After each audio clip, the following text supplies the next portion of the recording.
Hey.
Every time we try to break it down and build again, yeah, every time we try to make up for something lost,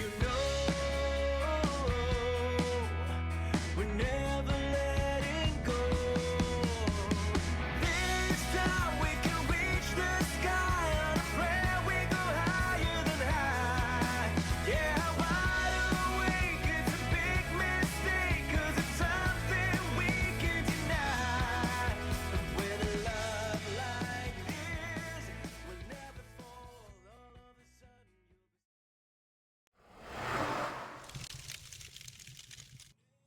Good evening, everybody. Welcome to Hollis-tics. And you are watching. Oh, wait, and I'm your host. So I had this down pat. See, when you're doing everything yourself, sometimes it doesn't. Let's try it again. Welcome, everybody. You're listening to Hollis-tics. And I'm your host, Hollis Mahady. Got to practice that. How's everybody doing tonight?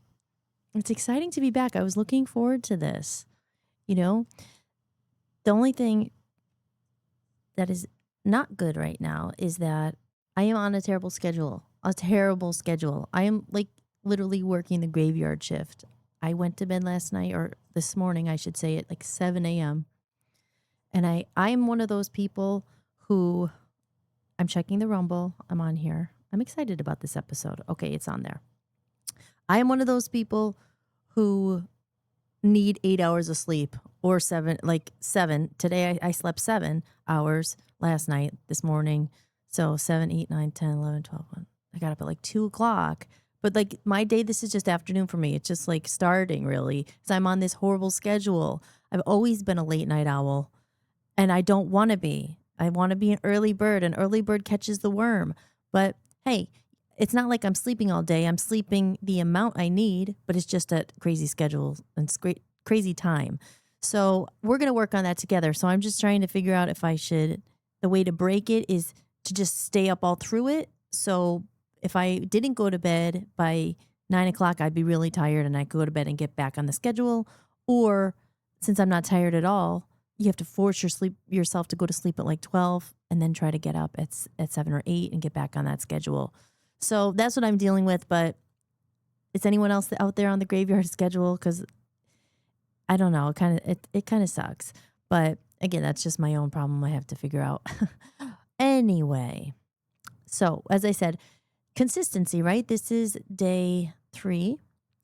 And I want to talk about, well, first we'll talk about the title of my episode, what this episode is about. Now, I don't plan anything. But then, I'm like, what am I going to talk about on the show tomorrow? And is it just, I just go with the flow? But then random things happen. Just 1 or 2 little things happen. I'm like, oh, I want to talk about it because again, this is talk therapy. It's talk therapy for me. And I vowed to myself, I'm going to come on here every night. I'm going to be consistent and I'm just going to be a voice, a real voice. We're just going to talk and we're going to see where it goes tonight. And I had an idea. Well, like I said, it's because it comes from events that happen. So as you guys, if you watch the other 2 episodes I put so far, you know what's going on. And if you don't, just a quick little recap. I am a musician. I'm an artist. I do a lot more than that. I create content. I make videos. I do commercials. I do a lot of editing work. But basically my line of work is a creative person. So I never took a break, but I wasn't in front of the camera for a long time because I was behind the scenes building and working and making all the content you see in the videos and the commercials. I've done every single thing. I haven't had a bit of help from anyone except my husband, but not even with this stuff because he doesn't do that. He does other stuff, but this is very technical and it took a long time to learn. So anyway, all that said, I am now back in front of the camera and you're learning as you go. And nothing is ever perfect in life. So this streaming platform, we're going to apply this to some general life topics as well tonight, some relationships and people and life. But just in the streaming world, and I'm going to talk to you guys about it because I think tomorrow you may see a completely different setup because there's 2 things I'm dealing with. And this could be boring for some people, but we're going to compare it to life. So Streamlabs is wonderful. What you're seeing right now is a program I'm using called Streamlabs. And it took me forever, and I was very proud of the tip cup. The tip cup is so cute, and the little coins fall down. And thank you again to the people who have dropped a tip in the tip jar. As you can see, I'm at 17% right now. Every dollar that goes in, every time it fills, we're working to get to 100. And I said, I know I'm new and people aren't tipping and all that. And the people who have, I appreciate it so much. Thank you. But when we get to 100, and when that turns to 100%, I'm going to give away a painting, a lyric painting I did from my album. And anyway, but I was so proud of the tip jar. I love the little chat, even though I don't know how to get it all working yet. As if I push high in there, it should go. Look at if I put this is me putting it in there. Hello. It makes a little sound. And that it says, Hollis Mahady, you need to get your magnifying glass out. But there I am. But it's very nice looking, right? It looks nice. I love the little animations and all that. But the drawback of this is that it's a complete nightmare off air. I'm trying to get it on Facebook. It's not going. I'm trying to get it on YouTube. It's not streaming. I'm trying to get it to my website. I'm trying to do all these things so it goes out easier. I spend all day stream keys, this. It's just a nightmare. Like literally 6-7 hours today trying to get it on YouTube, testing it. Then we enter StreamYard. Now, StreamYard does not have the nice little tip jar. It doesn't have the little animations, but it has another way of doing things where the system's built in where it automatically goes to Facebook, it goes to YouTube, it does this. So my point is saying there's never the perfect solution, right? And that's in life too. I guess we could compare it to people, partners. You know, this one is, oh, they're very attractive and they've got money, but they're boring as hell, or they're not funny. They're like, so it's like relationships. So I am in a relationship now with StreamYard and Streamlabs, and there's more of these options lurking around. I'm trying to find the perfect one, and there is no perfect one because, like I said, there's good things about this one. The tip jar, we may have to sacrifice that and go over to StreamYards because what's more important? Well, what's more important in life? What's more important in a partner? Is it more important that they, have a lot of money? Is it to you? Is it more important that you want to be in the room with them because you love them and they're funny, or they're caring, or they understand you, or, it's like, what's more important? So I think my sanity is more important than a little animated coin dropping on there, because right now that's like the only reason I went through all this is like, I want to get that jar because people like to see it and it drops and it's kind of cute and it's like, oh, but so we're going to try probably going to try something different tomorrow because I cannot go on like this. It's one of those things where it's like, time management. You're spending so much time on it and you're losing money because you're not spending time doing other things that could be making you money because you have a bad system and it's not automated and all this stuff. But I have to always go back and say, look how far you've come. And I think that we don't do that enough. As I said, we're hard on ourselves, and we can't just say the little victories because it's always like, oh, what I need to be here and I need to have all the tip jars and all the, it just doesn't happen overnight unless you are lucky and you have a lot of money to pay a big team to help you. But we do everything ourselves, hopefully not forever. And we have some, so I got to basically set up this whole system that makes everything go smoother, where the emails are sent out every day. Hey, this podcast on. All that stuff needs to be set up. And that's why, probably why I have 2 views on some of these videos, because I haven't been able to like tell everyone it's here or push it out because I have to do all that. So we're working on all that. But yeah, so with relationships and stuff. And there's a reason I brought this up, because let's go to the title here of the video that is for tonight. This is episode 3, and I named it The Courage to Fail and Get a Normal Job and Other Terrible Advice. And there's a reason. And get a normal job is in a quote because I got a comment like that. So, but we're going to get into that. And then I said in my little episode description, this is on Rumble, and you can, you could read it there. It's the only place that I know that's working. So, in this episode of Hollis-tics, I'm diving into a comment I recently received telling me to get a normal job. It got me thinking about something much bigger than career choices, what we value in life, and what we're willing to risk to follow our soul. Why do some people chase security, money, and status, while others chase purpose, passion, and meaning? This episode explores the tension between heart and soul versus shallow material pursuits. I talk about the courage it takes to follow creative dreams, why failure is often part of the path to success, and why playing it safe can sometimes be the biggest risk of all. I also get into something a little more personal, relationships. What happens when someone approaches life, love, and even dating from a purely material place? And I have an example. We're going to get into that. What are men getting wrong when they think money is what attracts a good woman? Yeah, I think that's too, relationships. We're going to talk about, now, okay, I'm going to get into it. So anyway, it's all right there. And what actually matters if you're looking for something real. This is a conversation about values, authenticity, and having the courage to fail in pursuit of something meaningful. If you've ever been told to be more realistic, to play it safe, or to give up on something you love, this one is for you. And this is something, excuse me. This is something could talk probably for hours and hours about. Because it relates to so much. It relates to who you pick in life as a partner. It relates to what you do in life and what's important to you and why people do the things they do. So we'll get into it. It kind of all sparked when I got a comment last night on one of my videos I had posted. And I told you in the other 2 episodes, I'm back in front of the camera. And for a long time, I was building stuff, but I also was hiding away. I didn't want to get back in front of the camera really, and or on stage again because like a lot of stuff had happened in the past and it makes you doubt yourself. And I had a lot of deep things to go through and get the courage to come back. So anyway, with all that said, you're back and now you get flooded with the hate comments. This one wasn't really hateful, but it was I'll explain. But you put things out, you put your heart and soul and no one's viewing it or you get some views. I have gotten some views on TikTok and Instagram and like I'm testing the waters, which one's working. You have to put it on YouTube Shorts and all this.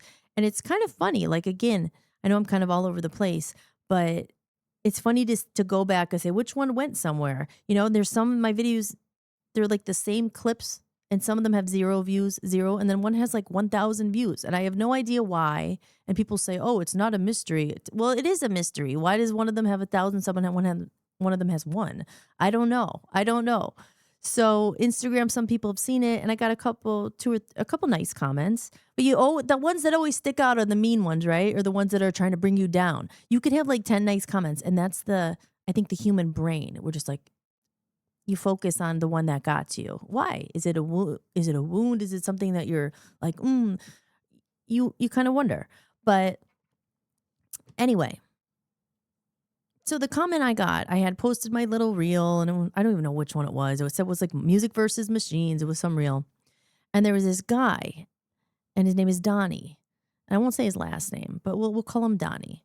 And he wrote to me. Now, he always writes to me, and I don't answer because one is because he always writes to this other account where an automated message responds, and I never changed it. I need to change it, but I didn't have time. And because it's the account I don't use as much, but I will go back and see these messages. And there's a reason why. I usually always try to answer everyone, but there's a reason why for this story. And, I never answered him. And then I think maybe his tactic was, let me say something kind of like mean and see if she responds. And I actually even recorded a little video last night, but I didn't play it. It's on my other computer. Again, another pain about Streamlabs here. I have to import the video. It's just a pain. So we're going to get a better system going. So maybe I'll play it. But I decided just to talk about it instead because, you get mad in the moment. Not even mad, but you just kind of like, I guess, mad, and that's where they say, don't ever send something when you're angry, be mature and let it breathe because you feel better the next day and you don't even think about it. For a second, it's kind of like, but it's really more because of this person and not even the history, but like there wasn't really much, but it was just, I'll explain. I know it's kind of, I'm all over the place. So the comment just said, as I'm posting these videos about heart and soul and coming back into the world, blah, blah. And it just said, get a normal job. And that sparked the idea for the whole podcast. Because saying that to somebody who does creative work, get a normal job. Now, what is a normal job? My definition of a normal job, I guess, is a 9 to 5. That's like your standard definition. A normal job. What is a normal job anymore? A doctor, a lawyer, a teacher. Those are 9 to 5. I mean, doctors are all hours, but you know what I'm saying. Or even as a server, I was a bartender and a waitress for many years. That was never normal. That was never normal hours. And people would say that too, get a real job. That was a job. That, people think that's easy. Waitressing isn't. And I think it could be fun though. I actually liked waitressing and I did like bartending as well. Because you met so many people. It was just right up my alley. And I liked it. It was fun. You made tips, but people say get a real job. I guess that's the thing. I have had real jobs, but the 9 to 5 job, I've never had a 9 to 5 job, but I've worked, and it's funny because actually just 2 or 3 months ago, I was thinking like, what else can I do I can make consistent money? Now you're having, it's hard to make money as a creative when you don't have it all together, the code cracked, and yeah, I make money, but it's not consistent. You get gigs, little gigs here, you get paid for this or that, but it's not like a steady income all the time. You might get a couple $1,000s and then you don't get paid again for a while. So it holds you over. So it is work. There is income. There are jobs, but they're not a normal job. But I was never a normal person, so it's okay. And what was I going to say? I totally lost it. Let me think. This happens to me sometimes. And are people still watching? Forgive me. But oh, yeah, I was basically I was doing these courses online. I was like, I'm going to learn about the insides of computers, and I'm going to become what's it called? A tech specialist, or I'm going to do, the cyber security and the IT work. Cause there's always jobs in IT work. So it was during the time we were moving and I didn't have my computer, and I'm like, and I was spending a lot of time because Dan was working and he would have to go, and I didn't have all the stuff I needed. So I went on to Coursera and I started doing these whole courses about the fundamentals of like tech. And I actually finished 2 of the courses. I started doing a boot camp, and there's a point to all this because it goes back to picking something. And it took me, a couple weeks, and it's kind of interesting. Like the craziness of computers, because we use them all the time, but what entails, like how it gets from here to there. I learned a lot about the behind the scenes, or what's inside a computer. And I wanted to learn it because I want to be self-sufficient. And I was learning about the RAM and the hard drives and what kind of computer to get, and even there was one video building a computer. I know about the parts of a computer. And then I heard something in 24, because I love that series, and they're like, the kernel's down. And I was like, I know what a kernel is now. I didn't know this before. So you're learning. And I completed 2 of the courses. It's like a 5 or 6 course, but I got 2 certificates. And then I decided, okay, I need to get a normal job, right? I need to get a normal job. So I applied. I just moved to Cleveland, and I applied for a IT service, like a very beginner customer support job. Because I have a degree. I have a bachelor's degree in communications. I'm a great communicator, right? I say a lot, and you know. But I actually have a bachelor's degree in radio broadcasting communications and history. Believe it or not, I went to college. I have, I've been doing things, and I could have become a history teacher if I wanted to. I could have probably done a lot of different things. This is where I'm getting at. There's things I could have done. And even I end up getting the job. And it was like, I was like, wow, I could go and start, it wasn't, the pay was like, it's just starting off, but there was room to grow, and they were going to pay for the next boot camp. And it was kind of it was another, what's the word? You're at a crossroads. And it was because it was during a time that I decided to do this, because we were struggling with money. We just moved. We spent thousands of dollars moving again. And, you're just like, oh, I got to pay for all this stuff. So maybe I'll get the day job to support paying for all this. But always in your mind, you're like, God, I'm not going to have time to do anything.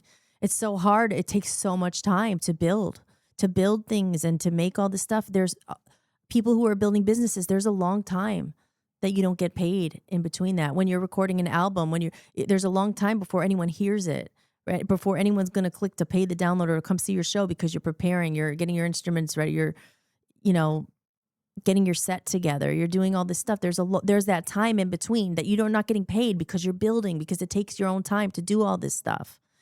And that's where I've been forever. I'm like, I'm just building and building and building. So I was like, well, should I just get this job? I got the job, and I could have done it. And it was like I said, it was a crossroads, because I had come so far. We were just about to launch the Voice of the People website, the TV platform. It's on Roku TV. It's on Fire TV, the apps. I spent over a year building this. And,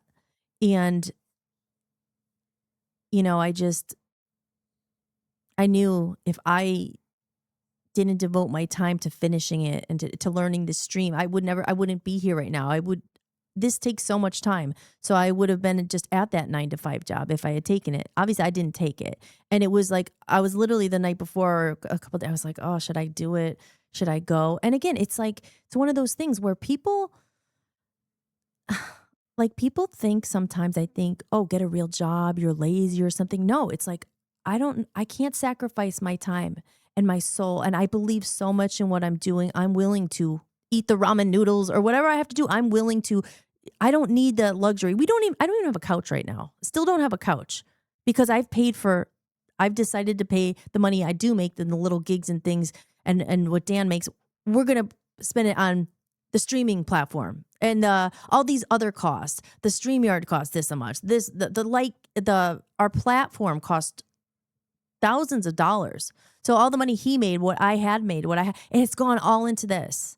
I've sacrificed other things. I don't care about material stuff. Yes, I'm sure I want a couch, but like I don't really care. I had a couch. We had to sell it to get here. Like I don't really care. I want the money and the resources. You need it to build, to pay for this stuff. So, oops. I hate spam.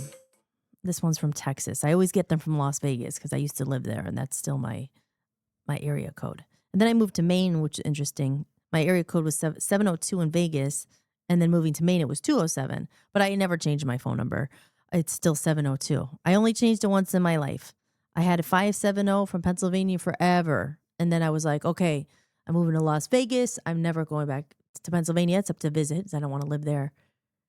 And then coronavirus hit, and I moved home. And I had a 702 number ever since. So that's life, right?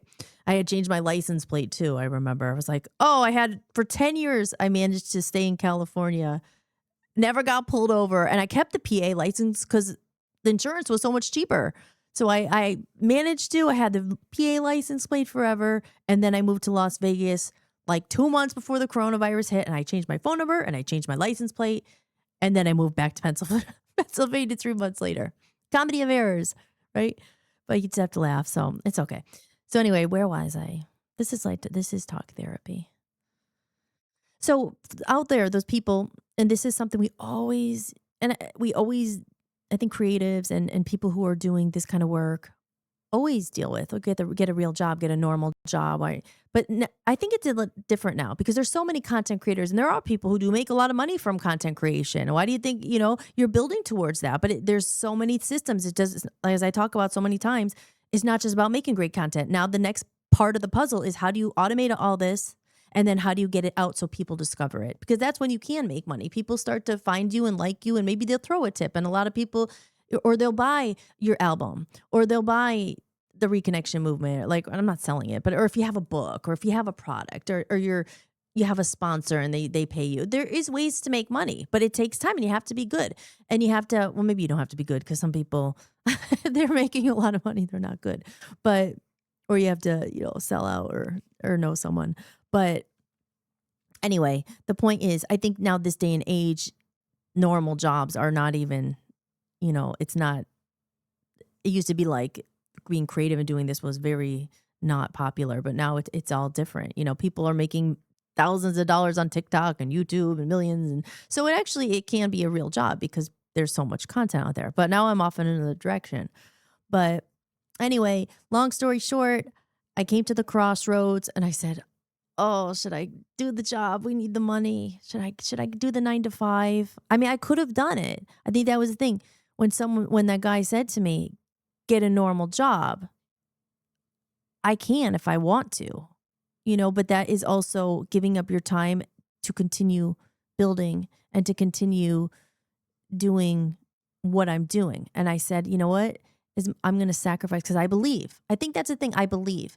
And people who like to criticize and sit on the fence, or they look, oh, I have my money and I have this. Why don't you just get a normal job? They don't. Those are usually the people who I've found who never taken a risk in their life. And it brings me back to failure. Failure is not failure. It leads to growth. It leads to success.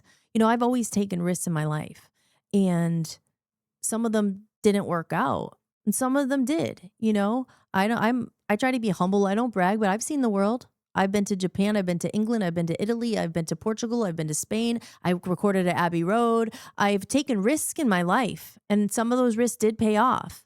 And I've definitely not led a boring life. I have a lot of stories to tell, and I'm going to tell some of them. When we're going to talk about this person, and not just him. That's why I said his name. You know, I'm not going to say, I don't need to say his last name, but because he represents so many people I've met who think because you have money, or because because you have money, or you have the outer things that you think makes you happy. It doesn't actually make you happy, because I don't believe this person was very happy, and I'll get into that story. But what makes you pursue these things? And I learned at an early age, or not even early age, I learned as I went. You know, you think you want these things. You think you need the big house. And yeah, it would be, sure, it'd be nice. You think you want the 80 cars. You think you need the stocks and the bonds and the rental properties and all that stuff. And that's going to fill that void that's inside. And it was the greatest gift when I actually got success to me, because I was a musician and I always wanted to play big festivals. I always wanted to be on stage. I always wanted to be the rock star, and I got a taste of it, you know? And I realized then, though, through all of that, it was a whole period of time where I got to a place where I had dreamed of being, right? I had broken through a little bit, and I had the big agent, and I had all the stuff, but there was also stuff missing. You know, I wasn't sure who I could trust in that time. I wasn't sure, you know, I wasn't totally being true to myself with my music in some ways. There was a lot. I was wearing masks, and I was, had the blonde hair, and I was always happy. And part of that was me. I was younger, and it was like, so I'm not hating on all of it. But the point is, you think you want that. And look at celebrities, examples, right?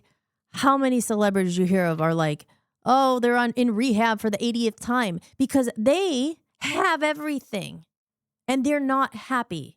They have all the material stuff. They have all this, and almost you have so much you don't, then maybe you really realize, wow, this doesn't make me happy. So the point is, sorry, I'm putting it on silent. It's just another spam call. The point is, I mean, it's always that thing. Do materials make you happy? Now, let's not fool ourselves. People say money can't buy you happiness, but I don't think that's true. I think money definitely can buy you some happiness. I think it's great. It's a resource. You could go and do trips. You could pay your bills. You don't have to stress. So that's bullshit when people are like, money can't buy happiness. No, it can't buy happiness forever. It can't make it last, because you're always going to have that empty void if that's the only thing you think is going to make you happy. Sure, like money is great. You know, you could get better health care. You could get all the fancy holistic care that everyone should be able to get, but can't really afford. You can go next door and get your boosts and I like doing all that stuff, but it comes at a price. So money could definitely make life more enjoyable. That's for sure. So I'm not gonna say, oh no, money, like, oh no, I'm a struggling broke artist who cares about money. Money is great, but it's not the most important thing. And I remember even this guy, it was during the time that I moved back to Scranton. And if you watch Holly's Playhouse, I'll play the video a little bit later, the commercial. Holly's Playhouse happened when I moved back to Scranton after when COVID hit. When I changed the license plate and all that, I moved back to Scranton. Never thought I was going to go back there, but the coronavirus came and it shut everything down. I was working my not normal job. I was working in a casino at weird hours. And, I was actually just about to take on another job as a video person. I was learning back then because I wanted to do behind the scenes. And I had some stuff lined up, and I had just driven out there myself and moved to Las Vegas. And it was during the time where my dad was dying, and it was horrible. And I was going back and forth a lot to see him. And it was a hard time. And anyway, after he died, I did go back to Scranton for a while, but then I went back to Las Vegas because all my stuff was there.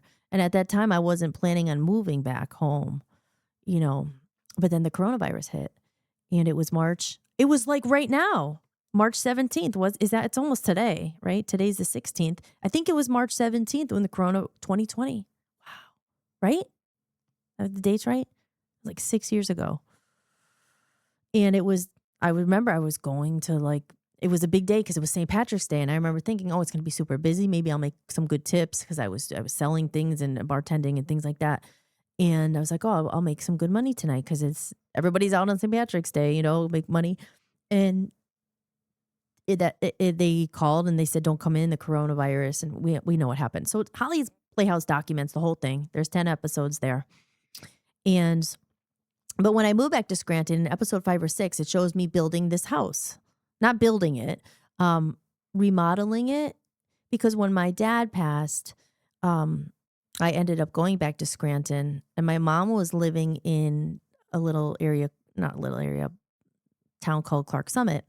And I was in Scranton by myself in the house that I grew up in back after all those years, 15 years in the industry and going back, and the whole story shows it.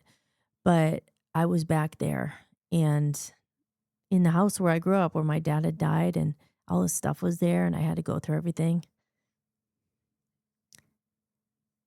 Yeah, and it was a lot. And it was like coming back to that after so many years of being away.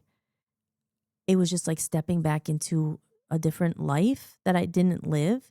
And I remember not reaching out to people, but it was like, because I left Scranton, so I didn't, like, all the high school friends and stuff like that, like, they went different directions and they kind of all stayed in touch and they went cities and they were with each other and all that. And I had gone on a different journey. I had went to LA and New York and I would live this whole crazy world that I went back. I was like, who's ever going to understand this? Like, I can't explain this to someone, who stayed in Scranton and has kids and has, their 9 to 5 normal job, which is fine. Like, I'm not at all saying listen, my path was not, it was interesting. It wasn't that great sometimes, like there was a lot I missed out on. There's a lot of regrets I have. Not a lot, but there are definitely regrets, and that leads me to more philosophical. Was that the word? Philosophy? I'm getting philosophical here. Those questions in life of your path and your destiny and free will. And did we choose this, or did I choose this? Because I don't know why I did sometimes, but it is what it is. Here we are. This is our life. So anyway, going back into Scranton, now you're like, okay, I wasn't married at the time. I don't have any kids. So I went, but had this whole crazy world and this life and this experience, and coming back, I didn't have any friends. I was very alone. And I'm not going to talk about it because I'll get emotional right now. My cat, Tinklepaw, but we will talk about that someday. But she came, and she was a little stray cat, and she became my little best friend. And I was living in the house where I grew up.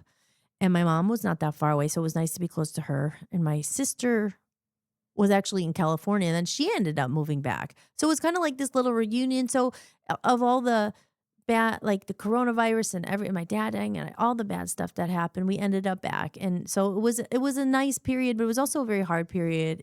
It was confusing. It was sad. It was growing, and that's when I started to make Passion Productions, which was up in the attic upstairs. And I said, I have this whole house now, and I don't have to pay rent because my dad left the house. But then my mom came. A long story. But for this moment in time, I had this time that I took advantage of. And I said, well, you know what? This house, it was a gift, and I was like, I'm going to make this into something with Passion Productions, and I'm going to keep doing my dream, because not even a dream. I don't like to say it because it's not a dream. It's a calling. I'm going to do it. I'm going to do my soul's calling, and I'm not going to stop, and I'm not going to give up. You come this far, and it's not even because, and at this point it's different. I don't want to be a music star. I didn't want to, but I wanted to sing the songs in my heart because they were pouring out of me. It was such a hard time. It was such a emotional time, but it was a transformational time. Now looking back, that was almost 6 years ago today. Not that, that I left and I came back. So I'm proud here today to be on the other side. And I'm just being brutally honest here on the story. If anyone's listening or if anyone will see this, I don't know. But I'm just saying, if you could relate it, we'll get it back to about relating it to your own life. But these are the stories. And you go back and didn't have many friends. But now all of a sudden, like I'm back in town and some of these people I knew from high school start reaching out. And my idea, not even idea, but I needed help because I was going to start remodeling the house because I was planning on living there for a while. And, we needed some updates. There was old carpets and, you know, we needed some new appliances and things like that. And my mom and my mom thought maybe eventually she would be moving there. We didn't know that at the time for sure. But I also needed some purpose as well because I was really sad being back there. So I needed to like transform it into something good. And I did. But it came with remodeling the house. Oh my God. Oh my gosh. I had to I spent so many days at Home Depot. I'm like, okay, I'm gonna learn how to I'm gonna become what is it called? Not a designer, but like all of a sudden now I'm just like, oh, I could, refurbish this dresser and all this stuff. So I ended up for a long time doing that, painting. I painted, I did a lot myself. Um, Painted like the whole house practically myself. But then I had some people from high school all of a sudden, and of course, none of them were women, they were all guys who wanted to, they would message me, oh, you're back in Scranton. Oh, and are you single? And, I'm going to, you see where this is going. And when I could help you with that. And now I've lived, like I said, I've lived so many lives, and this is the way of the world, right? Women, men, can they ever just be friends? But I'm thinking, okay, these are people I've known since like 5th grade. It would be nice to reconnect with some of them. And for the most part, I didn't be like, I need so much help. Will you come over here? I remember thinking I have a small budget. I could pay someone because I don't want people thinking, and this is what they do. They think I'm going to help her with their house. She owes me. So I would always be like, well, how much do you want? Like, how much? No, I don't want, this is not a favor. I'm willing to pay you. I don't have thousands of dollars, but I could afford a couple $100s a month. Can we do this together? I'll help paint. Will you help me? Because I don't know that. I don't have that tool and I'm scared of saws and I didn't want to do some of the things. But okay, maybe we could catch up. I know this person. I'm willing to pay. Some people, oh no, you don't have to pay me. Huh. But you think nothing ever comes for free, right? But I've always been one of those people who like to give the benefit of the doubt and say, well, maybe they are just my friend and maybe they'll help me because I need it. That's not the way of the world, sadly, and not the way with most men. Because I think, also people are busy. And remember, I wasn't like 20. I'm older now. So a lot of people have families and houses and, and wives aren't going to be like, yeah, go help that girl and help her paint her house. So it was like, I think you're understanding what I'm saying here. Under the bottom line is there's always an ulterior motive. And as much as you want to think someone is out because they really believe in your vision and they believe in your music and they believe in your project, they don't. They just want to have sex with you. And and I've always said, and this will bring us to the girls and the friendship with your best friend, the guy and all that. This always brings me to the point. It's like, I think all guys, it's wired into their brain. All guys will try. If they're attracted to you or whatever and they want to, have a relationship, all guys will try because as soon as the girl gives a signal like yes, they'll be like, okay, yeah, I want to be more than friends. Most will say, I want that. But it's really how they treat you when you say no. You know what I mean? Because I get way more people have acted the other way than they haven't. But I'm still friends with maybe very few people who are guys that are that I wasn't interested in. But, they like my soul, I guess. We just get we're friends. Friends. And always, there we go, back to the conversation. Could girls and guys really just be friends if you're attracted or if you're not attractive? I know some guys I wouldn't say best friends with or anything, but they're, they're attractive, but whatever. They're cool, but we're just friends. It never went there. And they were cool to me and music people, whatever. And they're very few and far between. They're very, very rare because most guys want to date you or want to have a relationship or whatever. So there's really not that thing I really believe in what you're doing. I believe in your music. I believe in your soul. I believe in your Holly's Playhouse house and project. Good. I see the bigger thing, what we can do. I believe in your radio station. No, it's like, well, are you single? Are you married? Now I believe in you. That's how it is. And that's what I dealt with so much. And this all is just a story of this is just how it is. And I'm sure there's other ladies in there too, and girls, and because it was always in Hollywood too. Oh, I really believe in your voice. I'm going to help you write a song. Code for something else, not writing a song.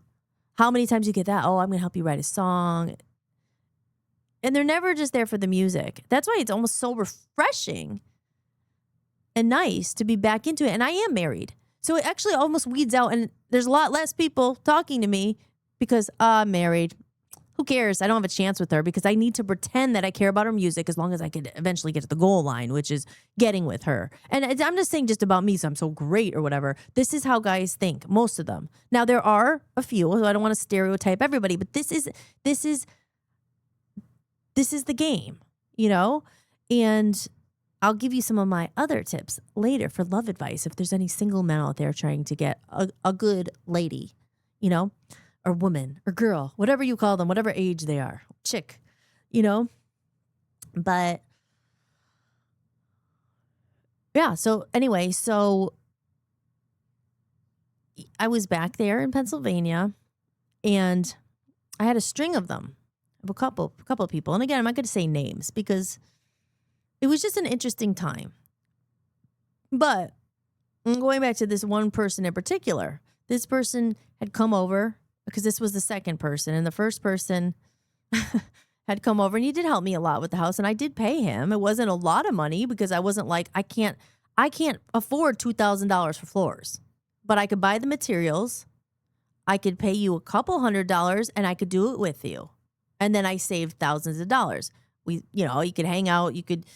I was drinking beer then, have a beer, have some pizza, catch up. And then we're paying the floor. And again, here's your money because this is the arrangement. Like, don't think, oh, you're doing me a favor and then I owe you because I don't. So that's really how it was. It was just kind of like, well, I'm home. The coronavirus shut down the world. People are not working. I'm like, I have a couple $100. I could pay someone, come over. And, the first person, that was more what it was like. And that was fine, And I'll tell another story because that involves the cat, but I'll save that for another time. But so then the second person comes around and I remember, see, I'm a creative person. And I get very excited about my visions and I'm like, we could make this into a playhouse. This is going to be awesome. Like, look, we could get artists to come and record. And this is how my mind works. I'm like, look at all the rooms in my house. And we could get people from, New York City could come and they could record at Holly's Playhouse. Like, this is all the things I had in my head. And thinking, and we could get creatives here and it could be a really cool community. And look I'm connecting with people from high school. Maybe we could build something really cool. It's like my peace and love and hippies and we all come together and we have fun and, and thinking that someone else was going to understand this vision. I mean, I didn't try to tell them to, but they come and he's like, oh yeah, you're building this play. This is so cool. And I could give you a projector to help you. I have some projectors and I have these. And I'm like, oh, awesome. Thanks. Like donate, cause I want to make this a place for,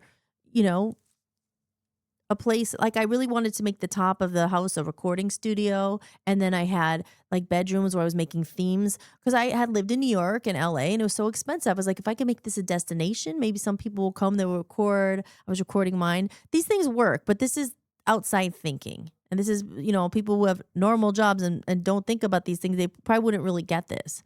But I think my point is maybe they were pretending they understood this for ulterior motives. That's what most people have. And so now this person had come over and I knew right away, I don't know, you could just, I don't know, you want to hope for the best. You want to think, okay, maybe they do get it, they believe. And at the time, that's the thing, you're vulnerable and you're looking for a friend. I didn't want a relationship. I really didn't, I wanted a friend. And guys, can do things. I mean, whatever. A lot of girls are strong and they could do their own things. But there's certain things I just didn't know how to do, and I like getting a drill, and I learned how to. I have a pink drill, and I do drill things now, and there's a lot I do. But I'm not always one of those girls who are like, I have to do everything. Like there's certain things I just don't care, and I don't want to learn. I don't want to know what the drill bit is. I don't, and I've learned some of it so I could put up my paintings. I'm not totally like I need a man. Like, but at the same time, there's certain things I just like whatever. Like that's what a guy does. You could carry the heavy stuff. I could carry some of it, but muscle and all that. Like you could do it. So, so the guy came over, and like I said, I wanted to think, okay, but you just know, you can smell it a mile away. They want something else, and I just wasn't interested. It was nothing really against him. I wasn't really into him, or it just whatever. I was into my vision. I wanted just someone who was like, oh, let's do this together. Like I said, it was during coronavirus and stuff, where the world was shut down. I think when he came along, I don't know if he was still working or something. Maybe his thing wasn't shut down. But whatever. But, kind of lost where I was again. Well, hold on. Before I go on to the story, let's see, is there anyone watching or any comments here? Here, let me just play the Holly's Playhouse real quick, the commercial. And I strongly advise you go and watch the show. Okay, I'm going to play it. Hold on. Holly's Playhouse is a raw, real, and emotionally charged docu-style miniseries following the turbulent journey of me, singer-songwriter Hollis Mahady, who left Scranton, Pennsylvania in 2010 to chase stardom in Hollywood. For nearly a decade, I fought to make my mark in the entertainment industry until 2019, when the world changed overnight. Told through a lens of humor, heartbreak, and hope, this is a deeply personal series that captures the highs and lows of a creative spirit navigating sudden change. If you want to check it out, head over to www.vopusaradio.com. Just go down to the Arts and Entertainment channel and you'll find it there for free to watch. One more, just in case. Are you enjoying the podcast? If you'd like to support what I'm building, you can buy me a coffee. Every bit of support helps me keep this podcast going and release my music independently. You can leave a one-time tip or become a member for a few dollars a month and unlock exclusive content and behind-the-scenes footage you won't find anywhere else. Just visit buymeacoffee.com/Hollis Mahady or scan the code you see on the screen. All right. So, yeah, I just played the commercial and I checked my Rumble. And I want to say a big shout out to MAGA Dirt Biker. Hello, Hollis. I just made my new compilation video for you guys, and hopefully you will get that. Oh, I can't wait to see it. And I've been a happy loner these 57 years, but I value the friendship that I have with both of you very highly. Thank you. And right back at you. And that's what I'm talking about too, friendships and soul connections and just, things that, going back to the story, that I longed for. Just a friendship. And, and it's again, goes back, can a guy and a girl really be friends if they're attracted to you and you're not attracted to them? Or, can someone really just say, you know what, I respect that, but I like I like your soul. That doesn't, yeah, right. That doesn't happen that much. So, to have a soul connection. And that's why I love being married now, because I found my soul connection. I'll get into that later. But and that, it's such a great story. And I'm so happy. And I love him so much. And he's he's the best. But we have a soul connection. We have a friendship. It's friendship. We're best friends. And I'll get into that. But and I longed, and that was during that time. And I was so sad, having left the whole music thing and having to face myself, and after my dad died, and I lost the cat. And then it was just oh, and you wanted a friend. But because I didn't have a lot of friends, and then all these string of these things kept happening. And then I'll get even later, I met this other guy who was trying to set my yard on fire. It was so bad. And, and then another one, so eventually I was okay, what's wrong with me? I had to take a look at myself. No, I don't want any, forget it. I got to search inside. I don't need anybody. And then not that long, we'll get into it when I met Dan and everything. But again,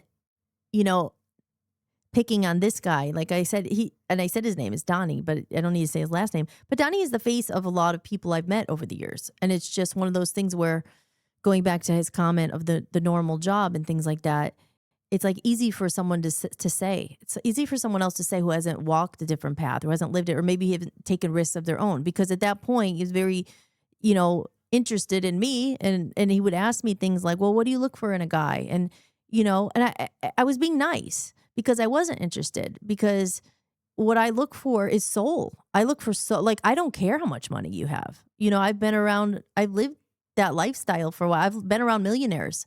It didn't really impress me. And it goes back to the very beginning of this podcast when I said, what's the perfect person? What's the most important things to you? Because these are the things you learn. And especially women, they have to go through all these people and learn, like, oh, that guy was hot, but gosh, they were freaking boring. Like, or you know what I mean?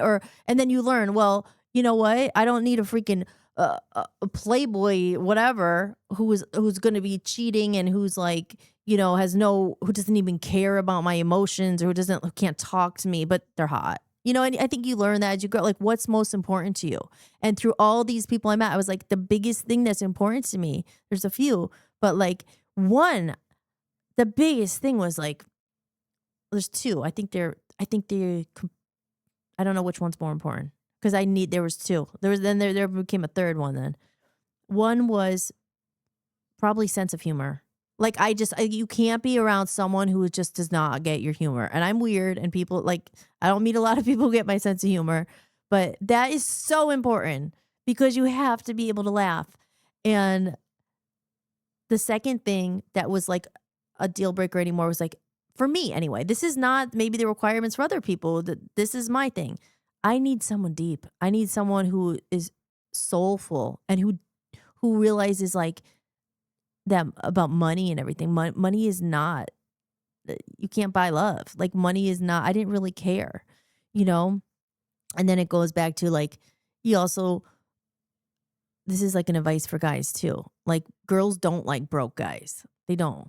Like, it's just like, but then there are girls who are just gold diggers who have they have no substance, they're vapid, they're shallow, and they just want that rich man. They don't, because maybe they don't really care if they understand them or they're funny. They're like, no, I want the purse, I want the flights, I want the house, I want that lifestyle, and they're the gold diggers, but when I say girls don't like broke guys, because, girls do want to be taken care of, or they want to feel secure. They want to because it's manly when a guy has money and they could take care of you. But then you get the gold digger. Like, some of the girls, they don't want to do anything else. See, with me, I was always doing my own thing too. I want to contribute. I want to help. I want to whatever. I didn't want someone to take care of me. But my point is saying, like, you want to if you're looking for a good catch, you have to have your life together. You don't have to be rich, but you don't want to be like a broke bum, like smoking weed all day and an alcoholic. It's not attractive,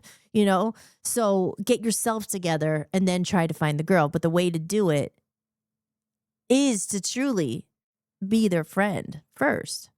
But then you fall into the friend zone, right? Oh, then there's those sad stories where the guy's like, oh, I'm in love with that girl. And then she's always looking for the other guy who has the money and who's like better looking or whatever. There's so much, right? This is like the love line episode.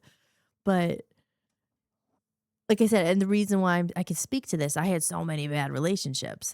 And then eventually I had to say, well, what's wrong with me? Because we could blame all those people. And they were so bad and they were toxic and they're a narcissist and they're horrible. But why did I pick them? It really comes back to you. It comes back to your self-worth, what So that's what I've learned through all that.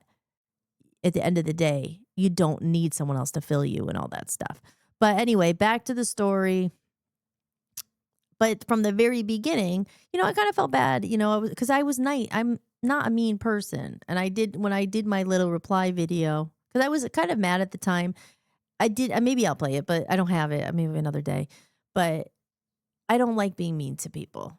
So I didn't want to flat out say it's because you're being materialistic. I don't care how many things you bring over. I don't care if you give me, and it was nice. He gave me projectors for the Hollis Playhouse, which are very expensive, and I appreciate it. And I was like, well, thank you. I want to use them in the rooms and put videos up and I appreciated that.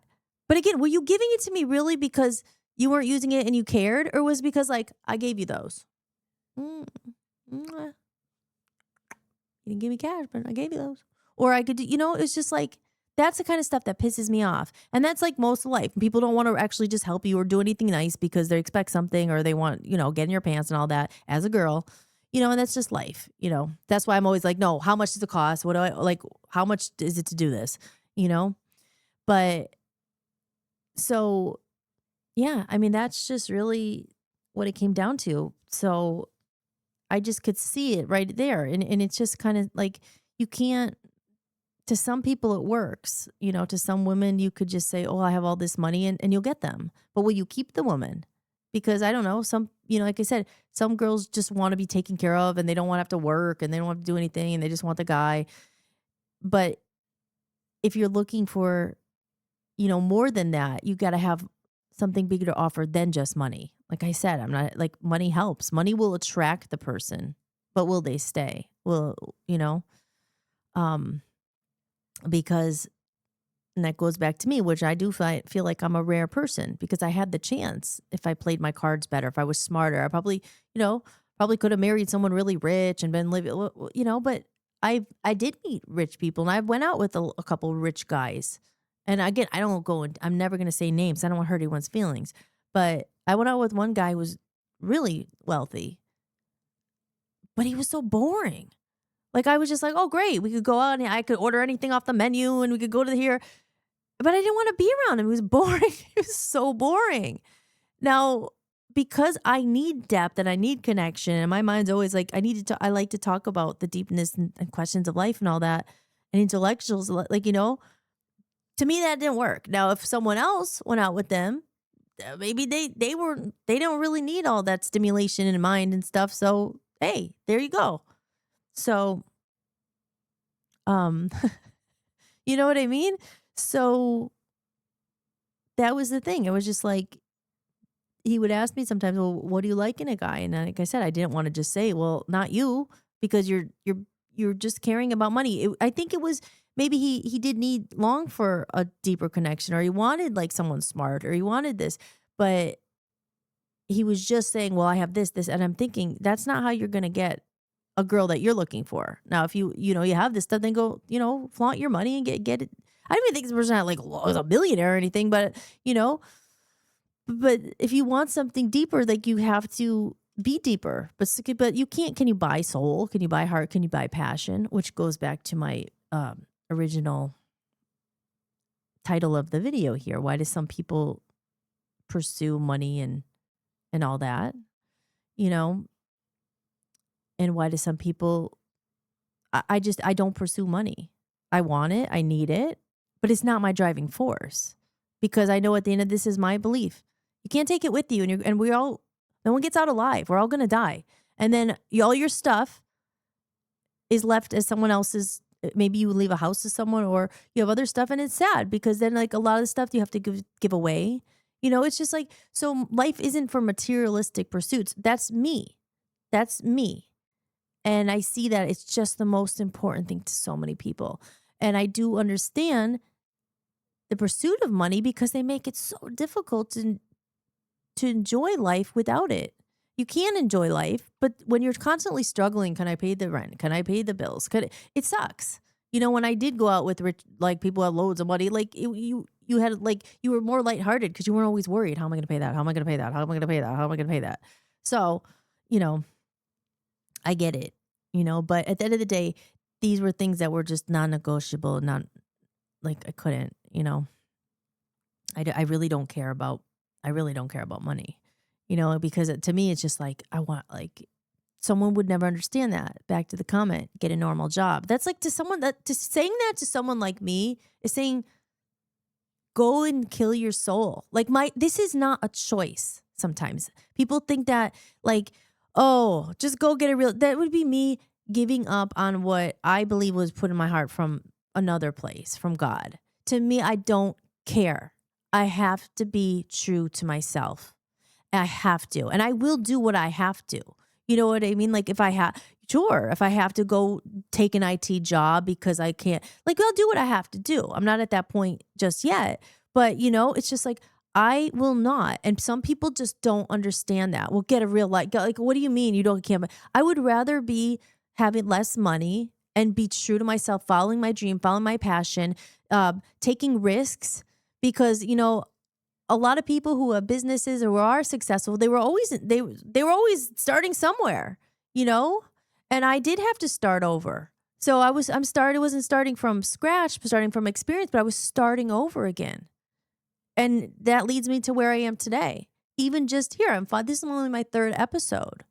And I have a lot of kinks to work out, but I have so much stuff and so much content and writings and things, and products and all that stuff. It's all in the works, but it just doesn't happen overnight. And it's those building years in between where you're struggling for the money and you're like, should I just, it's always time versus money.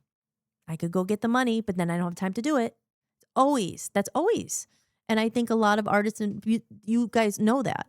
So it's really just what matters most to you. And we're, going back to relationships and it's all relevant. It's all relevant. And I am Hollis Mahady and this is my show Hollis-tics. I don't know if anyone's out there, but I'm getting more comfortable and I'm just kind of chatting.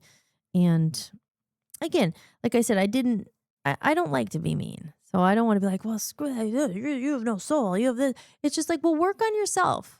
Like it doesn't matter how many times you go to the gym. And that's good. Go to the gym. That's part of working on yourself, but that's physical. Okay, make more money. Again, physical. Well, what do I do? Like, I don't know. It's like, don't just think with your mind. Like, use your heart. And I don't really care. It's just an example, but it's like, even the videos I was putting out, they're very meaningful. Like, to me, and most people don't care. But, it's like saying support artists. Like, have you ever listened to music before, Donnie? Like, there's people out there who've made that music. Yeah, maybe it's just the famous people you have, like that you got, like their albums, the Billy Joels, this, that. But all those people, they did make it. They got lucky or they had talent, but they got a break and they were good. And now you have their music. But they all started just like someone like me or for like other people. It's like you just consume and you don't think of, and I say it, think of the soul behind the song. Think that there's a person there. There's a person that's sacrificing so they can give you something. And that's why I say you get a comment like that. We'll get a normal job. It's like, it's just like, fuck you. It's just, sorry to curse. That was my one curse word. Sorry. But that's how I feel. It's just like, how dare you? I took risks. I take risks. Because I believe that because I think the most worst thing in life and the biggest mistake, if you don't follow what's in your heart, if you don't do your passion, if you have one, or if whatever you are, a singer, whatever, starting a business, whatever it is, if you don't at least, and maybe you can't do it all the time because like life in the 3D world, the Matrix and all that, you have to do that other stuff, of course. But if you deny yourself that, you're going to be unhappy. You could fool yourself. I've said this in another video. But you could fool yourself all the time. But you can't deny what's in your heart. And why should you have to? Again, it brings me back to what this is designed to do. Get a normal job, go into the Matrix, go to the 9 to 5, and be depressed. And why are you depressed? Depressed is a suppression of energy. You can't it's an outlet. Music, art, cooking, it's an outlet. That's something you really like. That's in your heart. That's in your soul. It's something you need to do. And that's why people say when they're sad, they do art or they write poetry and they write in their journal or they do a video and tell someone off. Like, you have to get it out. Because if you don't and you bottle it up, depression, it's the suppression of energy. It gets sad. It gets sad. It gets sad because I died with my song still in me. That was something, and I can't play it right now, but maybe I'll bring it on tomorrow. It's a Dr. Wayne video. I love Dr. Wayne. And I have a song. And it starts with the lyrics, don't die with your song still in you. Don't die with your song still in you. Don't want the line to rhyme. If you got something, don't let it slip away. It's basically saying, like, someday is today. Fire away. Don't wait until tomorrow. And when you lose people too, you realize, like, life is short. I don't want to die with my music still in me. I don't want to, and if it goes nowhere, no one ever hears it, this is for me as well. Like I said, yes, I create for other people because I want other people to be able to enjoy it and maybe it saves them or they hear a song that moves them, like Hole in Our Hearts or Eden Shire or Shadow Dance. I I love my songs. I'm so proud of them because it was such a journey. It was such a journey to get here. And I wrote them all myself and I went through hell. Oh, you can't write songs and you can't do this. And I said, yes, I can. And I did it and I'm here. And you can do it too. Like Tony the Tiger, right? What's he say it? You can do it. Didn't he say that? Or you can do it too or something? Maybe that wasn't him. You remember Tony the Tiger from Frosted Flakes? But, it's just don't hate when people quit their dream. I hate it. I'm getting another spam from Las Vegas. Shut up. It makes me so sad when people give up because it is hard. It is hard. This world makes it really hard. So I always call it the 3D world. I have in my little notes here. But yeah, Dr. Wayne, I will find that video. Dr. Wayne is he was one of the first spiritual teachers I discovered. And he had a book called, it's like Manifesting Your Life and stuff and all these steps. And he says, he would always say, he figured it out, but then there's all these books, just manifest it and the law of manifestation and the law of attraction and all that. And just think positive and it will come. I've tried a lot of different things and some of it works and some of it's just like, so people could sell their self-help books. You can't just manifest good energy all the time. There's darkness and there's a lot of dark in the world and you can't just hope something comes. You actually have to work for it as well. But I do believe in energy and positive vibes. And I believe putting things out will come back eventually. It doesn't always line up and are on your timetable. But I think as Dan always says, don't be a crappy person and, good things, better things will happen. But life happens outside of you. It's all the stuff that's happening outside of you. Does that determine how you feel inside? It's hard. It's hard because we know that, but you have to, it's very hard to stay grounded. And that's why the 3D world, they're at it again. Here comes the tax bill. Here comes this, here comes that. And you're all happy. You're singing a song. You just read a Bible verse and you're like, and then you're like tax bill or something happens or your car just got a ticket and you're just like, boing, back into freaking the Matrix and the 3D world. That's why I always had my I like to live in a,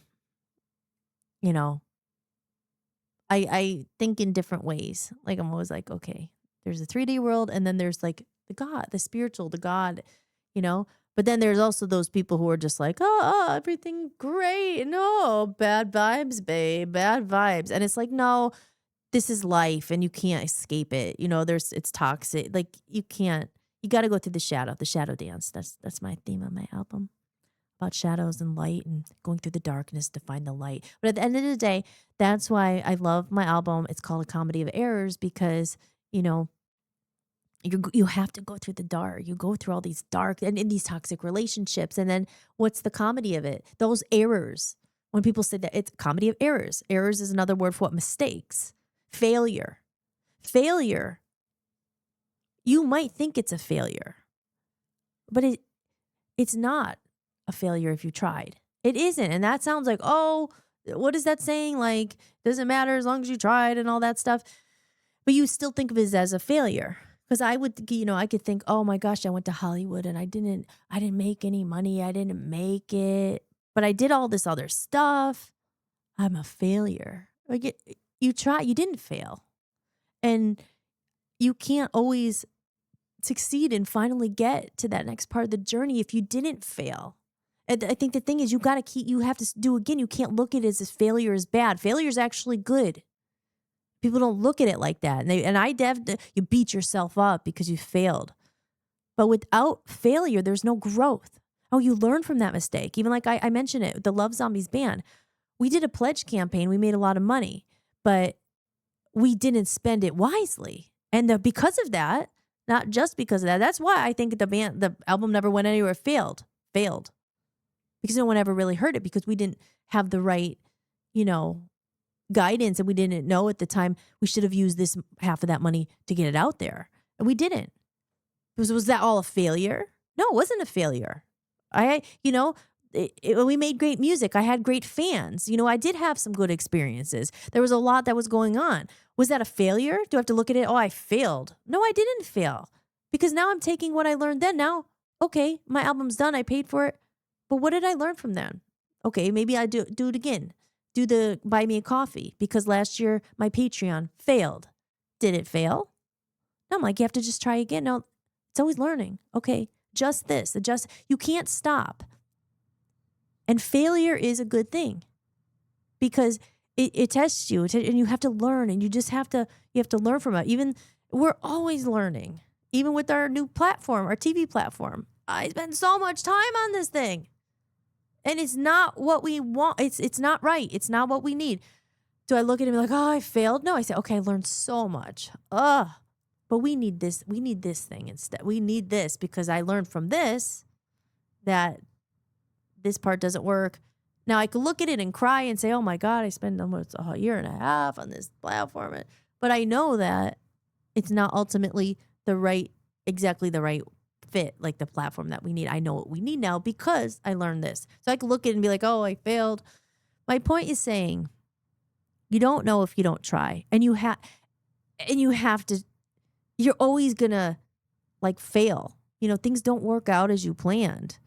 But you can't look at it as failure. I look at this is what has always saved me in my way of thinking. You just have to look at it as growth. Oh, another lesson. Oh, this, that. Now, yes, granted, there's some that I'm like, I wish someone would have warned me. Oh, don't buy a house. Well, yeah, I learned that the hard way, and it cost us a lot of time and money. And then there's some things you just have to learn your own way. Just like if you have, your kids, well, they have to learn the hard way. My dad would always like, oh, she's going to have to learn the hard way. He'd tell me, don't touch the stove. Don't touch the stove. You're going to get burnt.